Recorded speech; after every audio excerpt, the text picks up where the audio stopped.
Preparing to go to college is a rigorous and transformational period for any freshman college student. It's a chance to begin to develop an identity and fortify your purpose on how you want to impact and influence the world for good.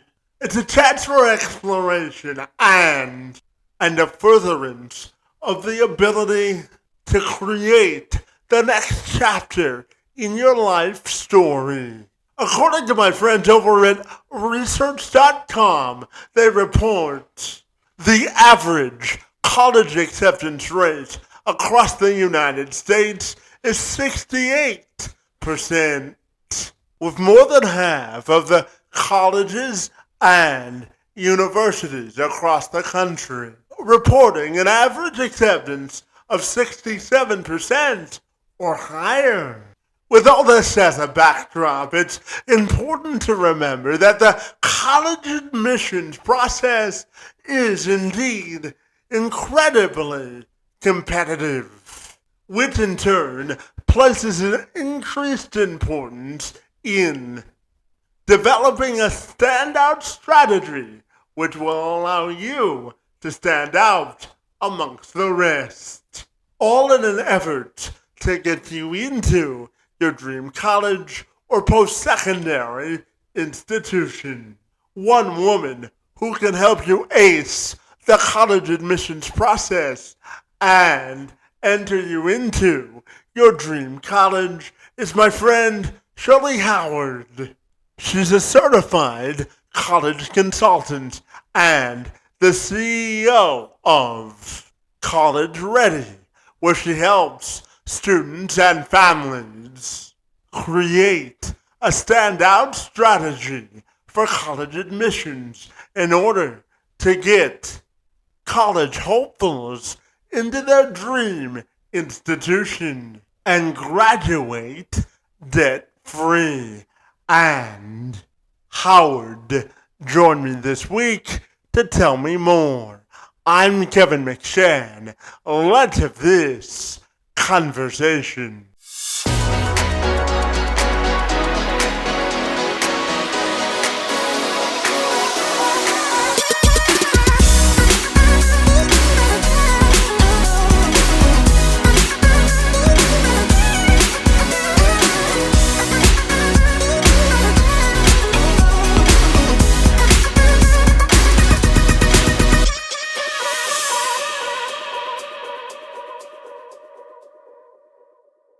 If you're ready, I'll take a moment to welcome you to the program, and I'm super excited to learn about how you help college or high school students through the admissions process for college. Great to see you this afternoon, and thank you so very much for being here.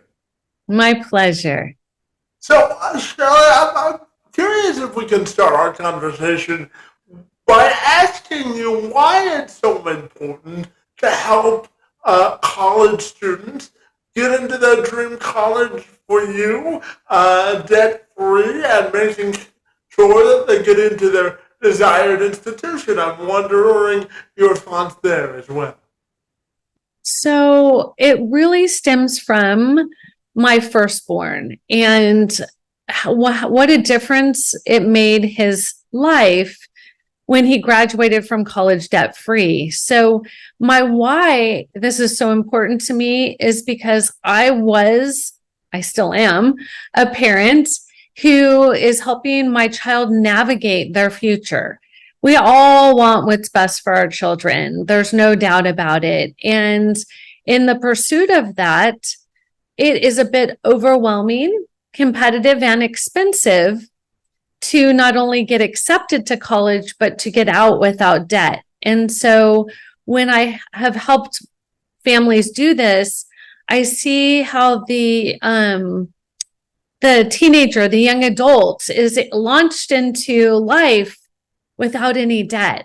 For my son, he graduated from Harvard debt-free, and his very first job in his life, he made $106,000 a year at 23 years old. That is what I want for every child if that's what they want. Yeah, absolutely. So let's dive into college ready. And I know it helps uh, people develop a strategy to get into college and their desired college debt free. So I'm wondering if you could tell me all about college ready and what it's all about. For sure. So College Ready actually was started back in 2008. So I have had many, many years of experience. And it started with my firstborn. He came home from eighth grade and he says, Mom, I know exactly what I want to do and exactly where I want to go. And I'm like, wow, I know a lot of adults who don't know that. Please share. And he said, yeah, I want to go to a top tier thing, college, and I want to be a brain surgeon. And I was like, great, that's just so exciting. And then I panicked when he left and thinking, how in the world am I going to help him to get into a top tier school? Even if he gets in, how am I going to pay for it? How is he going to stand out? There were just so many thoughts running through my head, so overwhelmed. And so I sought help. I really started doing a lot of research. And fast forward, when he graduated from high school, he had 7 top tier offers and ended up going to Harvard, graduating debt free and off to medical school. Well, he actually had a real job for about a year working for Bain Consulting. And then he went off to medical school for 2 years. And now he's an orthopedic surgeon at UCLA. He was the whole reason College Ready got started. It wasn't that I had intended to be an independent college consultant, but when I couldn't find any help to navigate the process, I went back to school, got my master's. Then I became an independent college certified college consultant through UC San Diego and started touring 25 colleges a semester. And this is, I think, our 16th or 17th year of doing this. And we've been helping students all over the world. And last year, our students earned $22.4 million in scholarships. So we are super proud of our students. Well, no one will ever accuse you of not being an ambitious go-getter, for sure, right? Absolutely. No, I was just asking you about having ambition when you go through the college process because you have to go after what you want, right? Oh, 100%. Yes. And high school students are not born ambitious. Some are, some aren't. So our goal is to help inspire them and guide them and challenge them and encourage them to go after their dream, go get what they want. It's their first time in life. They get to choose where they want to live and what they want to do for their future. Yeah, absolutely. And I'm also wondering, Shellee, your thoughts on what's the first step to making sure that we can develop a winning college strategy when we go through the admissions process? The first step is understanding what a good academic fit is, a social fit, and a financial fit is for the family and how they will stand out because somebody will always have the same or higher GPA, the same or higher test score, more community service hours, extracurricular, leadership, letters of recommendation, and essays. So it really is helping the student just be the best version of them, applying to the right schools, and then having that standout strategy so they get accepted. And what would be your advice for parents as they navigate this process? So a couple of things that I recommend. It's one of those situations where you could build your own house or you hire a contractor. You could do your own taxes or you hire a CPA. You could sell your own house or you hire a realtor. It really comes down to, do you want to figure out how to do this yourself and hope your child listens to you? Or do you want to stay in your own lane, do what you're good at, and hire somebody like College Ready to help navigate that part of your teenager's life? So it's really getting clarity about how much ownership a parent will have, because teenagers have no idea how to do this. They have no idea how much college debt could set them back in life. It would be like letting them buy you a home without being involved. And that's a very scary proposition. So I help families to have these conversations that, how much can we afford? How much do we want to pay? What is a good return on investment? How are we going to pay for this? These are all conversations that are not easy, but need to happen. Yeah, absolutely. And when we talk about preparing for college, we also talk about, as you said, the financial aspect of it. So talk to me about talking to families about their desire to attend a certain college versus the financial implications of the whole experience, because there are two separate conversations that eventually come into one, isn't there? So the important thing to get clear on is, how will you pick the right school? I have a student who called me yesterday and they said, I just want to go to UC Santa Barbara. Can you help me? And I simply asked, why UC Santa Barbara? I know it's a great school, but why? And she said, have you not seen the view from the dorms? And I'm like, yeah, it's amazing, but why do you want to go there? And she's like, yeah, because of the view at the dorms. So that's a really scary reason to pick a college and to assume a large amount of debt. So it's helping the student get clarity, not based on a football team or a basketball team, but why is it a good fit for them? And what is the reason why they want to go there? And will it be a good return on their investment? Those are the conversations families need to have. Yeah, absolutely. And when we talk about unlocking pathways to enter your dream college or university, there's a significant amount of planning and pre-planning that goes into the whole thing, isn't there? Planning is everything. In this world of college planning, if you don't plan, you honestly plan to fail. Either financially fail, not getting accepted, not getting the right school. We start working with students as young as 8th grade, because that summer going into high school is the most underutilized summer that the student will have, and that all counts towards college. So planning is the key, and especially if you want a debt-free degree.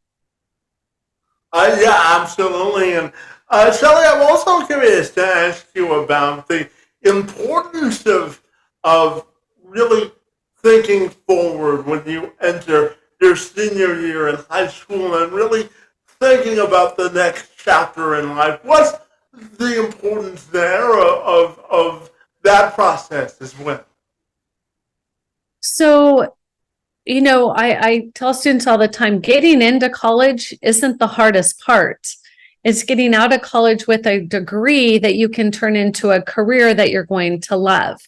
So to think that just you're done once you get accepted is unfortunately not a great idea, because that first year you have adjustments of leaving the house, of fending for yourself, of balancing life, of prioritizing education, what classes with what professors.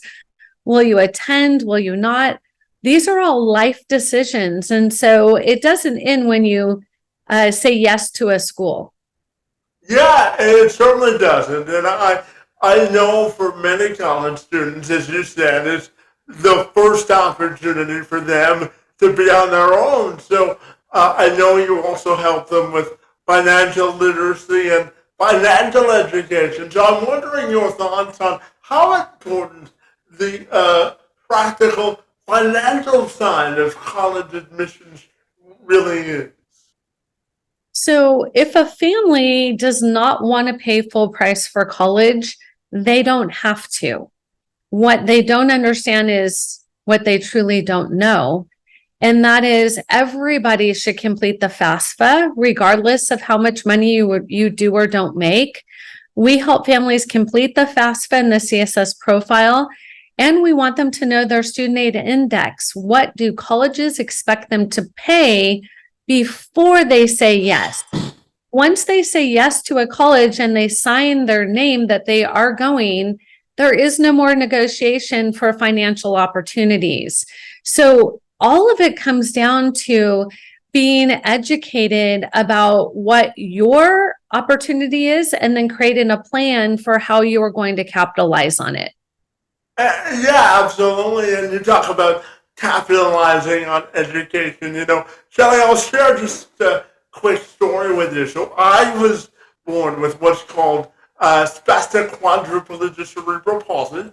Simply means that I don't have enough oxygen in my legs to walk normally. So one of the passion projects that I have as a speaker is talking to college students about creating an equitable and inclusive future where all students of all abilities have a chance to be fully integrated into society. So I'm fascinated to get your response to how do you define equitable and inclusive education? So I think it starts with the family. It gets reinforced by the education, their school, and then ultimately they get to decide how they will lean into that. This generation is pretty interesting when it comes to diversity and inclusion. I think they are the most open-minded of any other generation that I've dealt with so far. They care. They care about including people. They care that everybody should have an opportunity.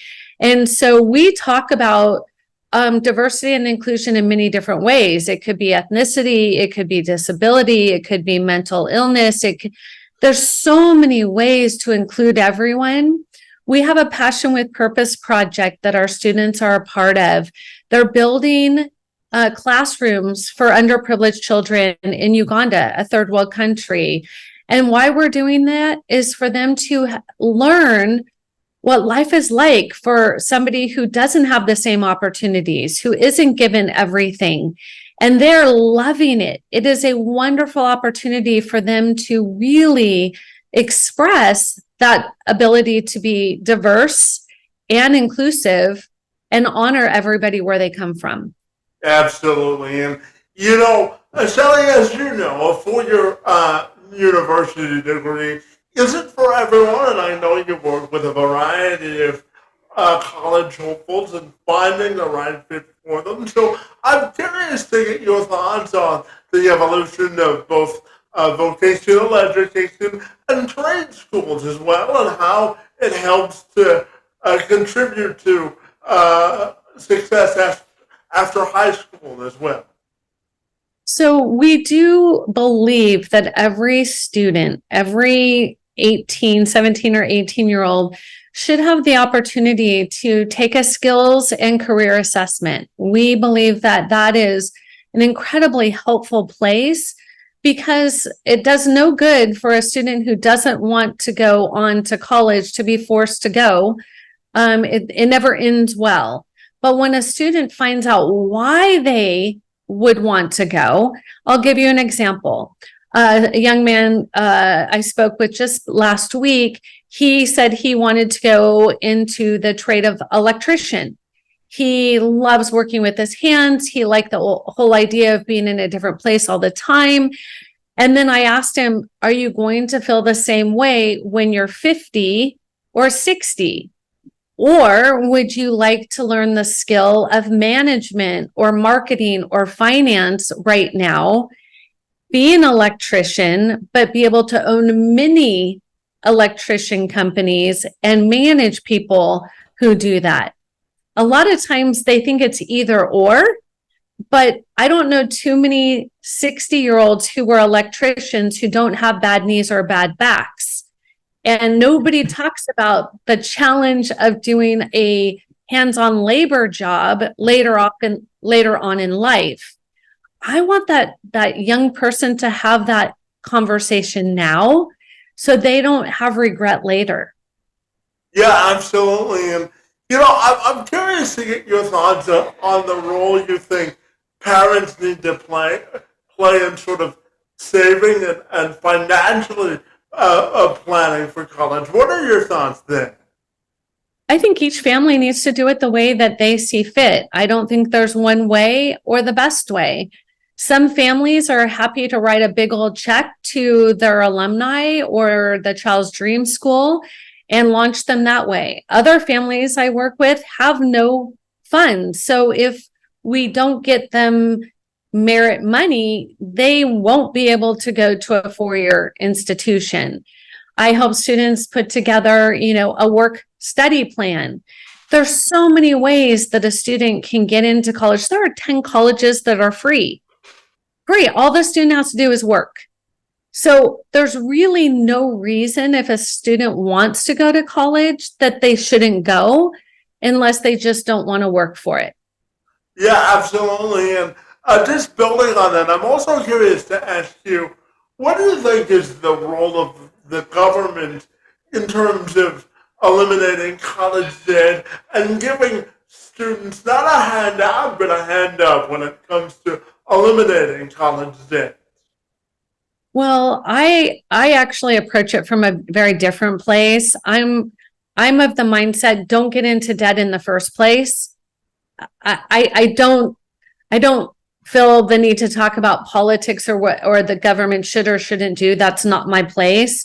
What I do help families understand is if you don't get into debt, you don't need to worry about how the government handles it. So being proactive and not reactive is how I prefer to approach the process.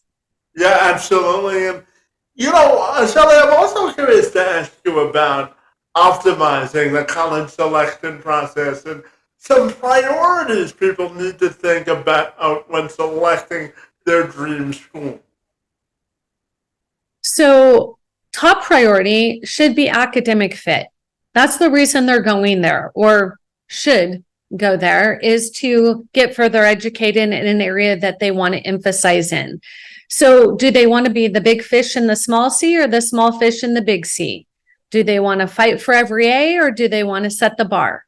These are real questions that a student needs to get clarity on. If they've always been in the top 5% of their school and they go to a school that has all top 5% students, are they going to be okay? And then they get into, okay, the social fit. Why do I want to go to this particular school? If I'm from the West, how will I feel about going to the South or any other part of the country or even international?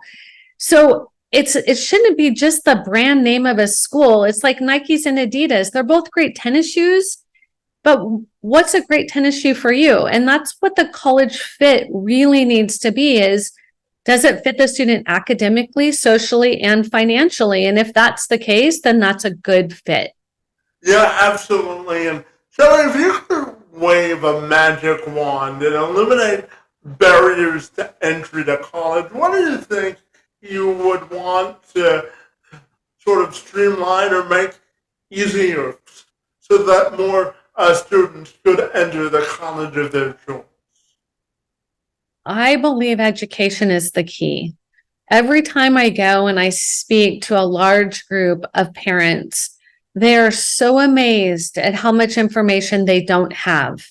And for me, I would unlock my vault and give them a glimpse into my intellectual property so they can see, not guess, not assume, not wish, but really see if they make this choice, this is going to happen. And that would be my magic wand, is just to give everybody the real knowledge so they can make good choices.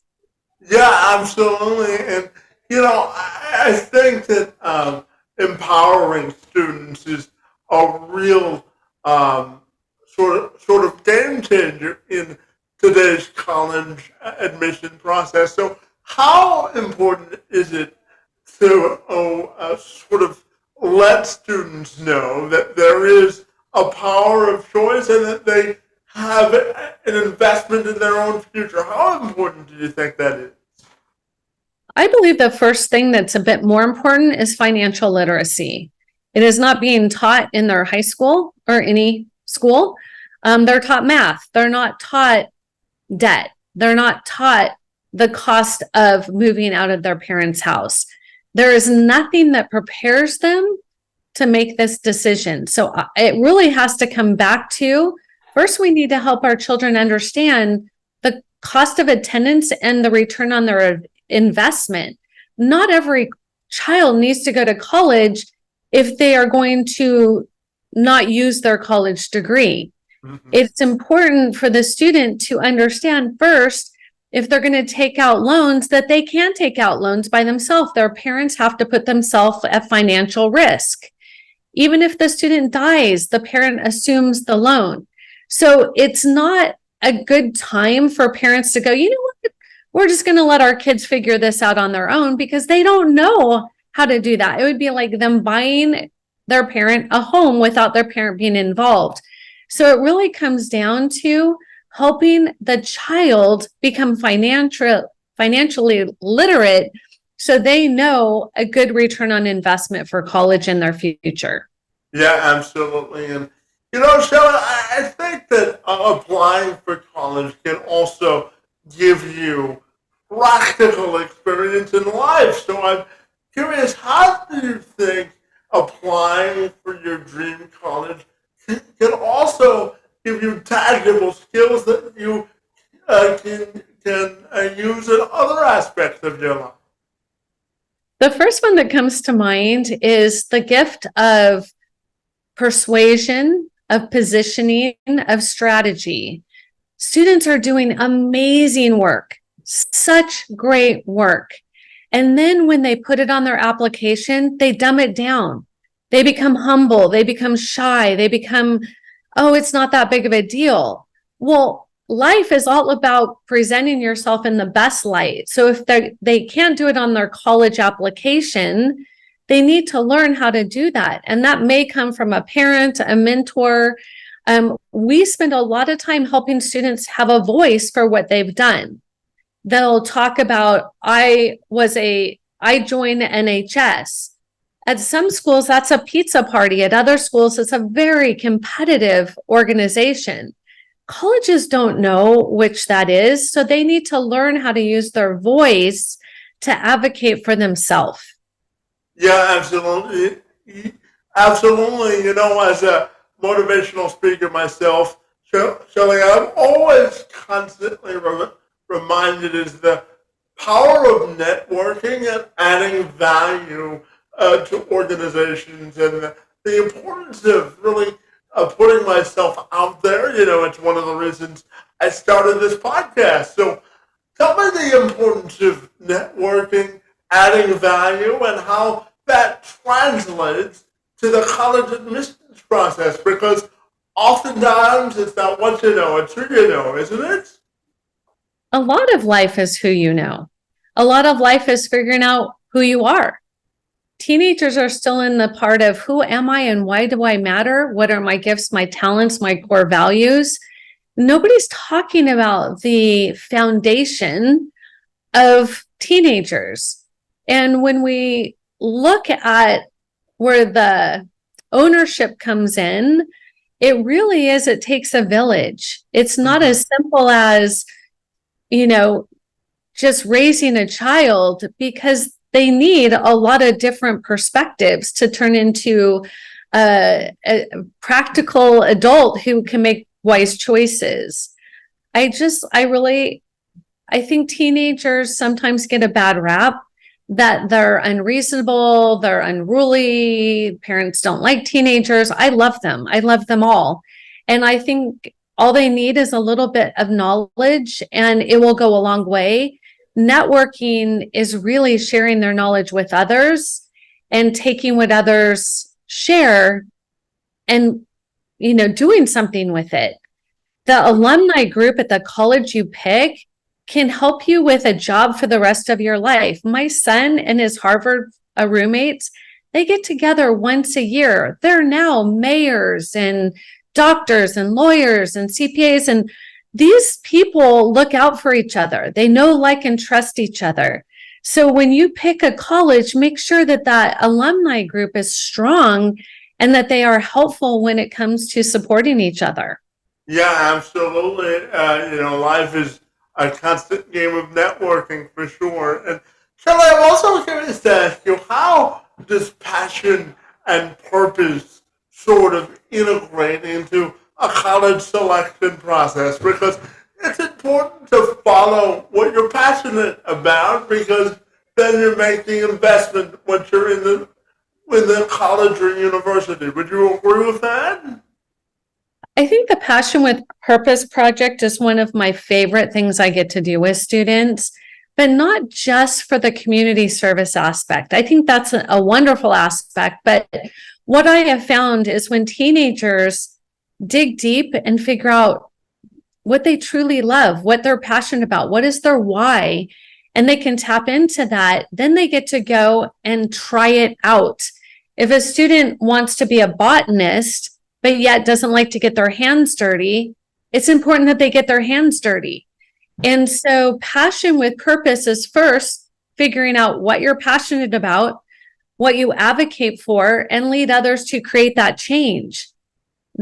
In the meantime, you're figuring out, do I like people? Do I not? You find out a lot about yourself when you're really giving yourself to others. So I think it serves our community well. It serves our teenagers well. It is a win-win. And ultimately, that story becomes a beautiful expression when you apply for college. Yeah, well, I have to tell you, Shellee, making sure you like people is a lifelong pursuit, isn't it? Yeah, People, yeah. absolutely. Shellee, I know you've got 4 kids. I know that being a mom is the best job that you'll ever have. So tell me about your kids and why. What's the best part about being a mom for you? I love being a mom, and I often have been quoted, I think it's the best job, the hardest job, and the one I love the most. My kids have all made me proud. My being a mom is I get to inspire little people to be amazing big people. And so my oldest is now an orthopedic surgeon, third-year resident at UCLA. My first daughter, she is a registered nurse, a pediatric nurse in the emergency room at Chalk. My stepson is a third year in college studying news and broadcast. And my fourth, my stepdaughter, the baby, is getting a dual US and European degree in the Czech Republic of Prague. And so my 4 kids are amazing. And I have the honor of being in their presence and sharing in this wonderful launch that I've created for them. Yeah, absolutely. Well, you can certainly take a victory lap as a mom, okay? Hey. And Shellee, I'm also wondering your perspective on the different advantages or drawbacks between community colleges versus universities, and what goes into making the decision on what type of institution you want to attend, and then your own personal thoughts between the two differences as well. It goes back to knowledge. So first, I will say that this is an individual decision. It has to be what's right for the student. I don't like to categorize people into stereotypes. What I can tell you is in California right now, the community colleges are so overburdened because our state colleges and our universities are so overcrowded that it's a push down factor. And what is happening is, unfortunately, the students are the one paying the price. They can't get classes, so they try to crash them. They can't get them, so then they can't graduate. And so it turns a 4-year degree into a 6-year degree. And the cost to the student is not just the cost of college. It's time away, not in a job. It's time not living on their own. It's time not in retirement. There's such a huge loss. For students who either didn't take high school seriously and figured it out too late, or for a student who just really struggled through high school, community college may be their only option. So I don't want to discourage students, but I want them also to go in with a realistic mindset that not every community college class will transfer to a 4-year institution. So they may be spending time and money not well spent, and they need to do the research and being proactive and plan. So every class they take at a community college will transfer to that 4-year institution they hope to ultimately get their degree from. It all goes back to planning, doesn't it? Always does. Absolutely. So I'll end our conversation this way by asking you a two-part question. I'm curious to get your thoughts on what brings you the most hope in the future of college admissions and college education. And when you look at your own personal and professional legacy, how do you want that to be defined? So the first part of your question is, I absolutely think these teenagers are amazing. I see presidents, I see game changers. This group of students right now that I get an opportunity to work with, they're advocates. They're not going to sit by and just let life happen. And so I'm very excited about what they're going to bring to the status quo. So that's one thing. I'm very excited about them. Number two, College Ready is on a mission to help 1 million families get into college and graduate without debt. We are here to educate and inspire parents and teenagers so they have the knowledge to create a plan and a strategy to not only get into their dream school, but to graduate without debt and jump into a career that they truly enjoy. Yeah, absolutely. And finally, tell me if people want to get connected with College Ready and the great work that you do, what's the best way they can do that? So I'd like to give your listeners a copy of my best-selling book, How to Send Your Student to College Without Losing Your Mind or Your Money. And to get that book, you go to freebook.collegereadyplan.com. freebook.collegereadyplan.com. And that way you have the foundation of what you need to do. Otherwise, you can go to my website, collegereadyplan.com.